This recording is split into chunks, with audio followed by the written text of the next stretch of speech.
Iceberg, right ahead. We've hit an iceberg. Well, we can't be in any real danger. This is Titanic. She's safe on the dry land. She can't sink. She can't float. Women and children... The series, which will be broadcast to coincide with the centenary, not only has an all-star cast, but also an Oscar-winning writer, the man behind Gosford Park and Downton Abbey. This is more, we felt, to be a portrait of the ship, what it was like to be on the ship that night, who was on that ship. We very much wanted to make it in Belfast. But sadly, it wasn't to be. Tight deadlines and funding difficulties meant filming in Hungary instead of the paint hall and the drawing rooms here in Belfast. That's where actor Linus Roach made the 2004 film Blind Flight.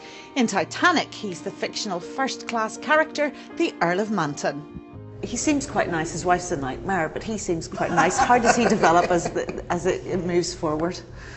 I wouldn't say his wife's a nightmare, but as with all the stories in this series, you know, there's secrets get revealed, there's backstories, there's things that are hidden, and they sort of come out in the moment of crisis. I won't reveal what those secrets are, but there's things been going on, and there's tension in the marriage. And like the idea that in her world she would ever be introduced to like Guggenheim's mistress.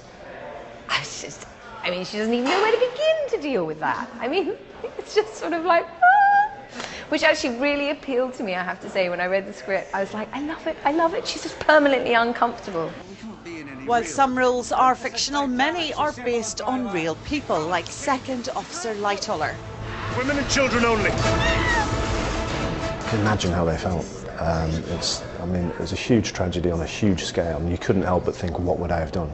Would I have survived? What action would I have taken? While entertainment, it is of course a true story needing expert guidance. Sometimes too expert. We had one guy when we were researching, and he was talking about one of the things. He said, oh, it's ridiculous, it's hopeless. And I said, oh, why?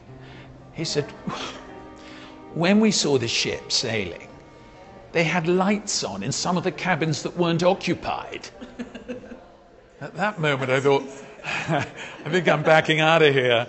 But no, I mean, you're bound to get that, and there's no point in thinking you won't. Nevertheless, I think you do get a sense of what it was like to be aboard.